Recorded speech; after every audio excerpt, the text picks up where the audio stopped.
বিয়েতে ৫১টা শাড়ি পেয়েছিল মেয়েটা।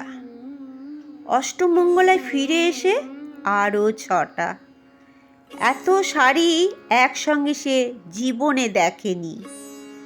আলমারির প্রথম থাকে সে রাখল সব নীল শাড়িদের। হালকা নীল একটাকে জড়িয়ে সে বলল, তুই আমার আকাশ। দ্বিতীয় থাকে রাখল সব গোলাপিদের। একটা গোলাপিকে জড়িয়ে সে বলল, তোর নাম অভিমান।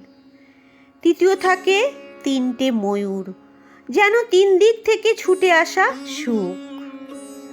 তেজপাতার রং যে শাড়িটার, তার নাম দিল বিষাদ। সারা বছর সে শুধু শাড়ি উপহার পেল। এত শাড়ি সে কি করে এক জীবনে পরবে? কিন্তু বছর যেতে না যেতে ঘটে গেল সেই ঘটনাটা। সন্ধ্যের মুখে মেয়েটি বেরিয়েছিল স্বামীর সঙ্গে চাইনিজ খেতে।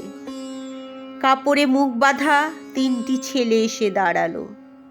স্বামীর তলপেটে ঢুকে গেল ১২ ইঞ্চি, ওপর থেকে নিচে, নিচে নেমে ডান দিকে। পড়ে রইল খাবার।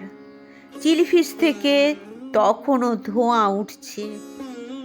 এর নাম রাজনীতি, বলেছিল পাড়ার লোকেরা। বিয়েতে ৫১টা শাড়ি পেয়েছিল মেয়েটা। অষ্টমঙ্গলায় ফিরে এসে আরও ৬টা। একদিন দুপুরে শাশুড়ি ঘুমিয়ে সমস্ত শাড়ি বের করে ৬তলার বারান্দা থেকে উড়িয়ে দিল নিচের পৃথিবীতে।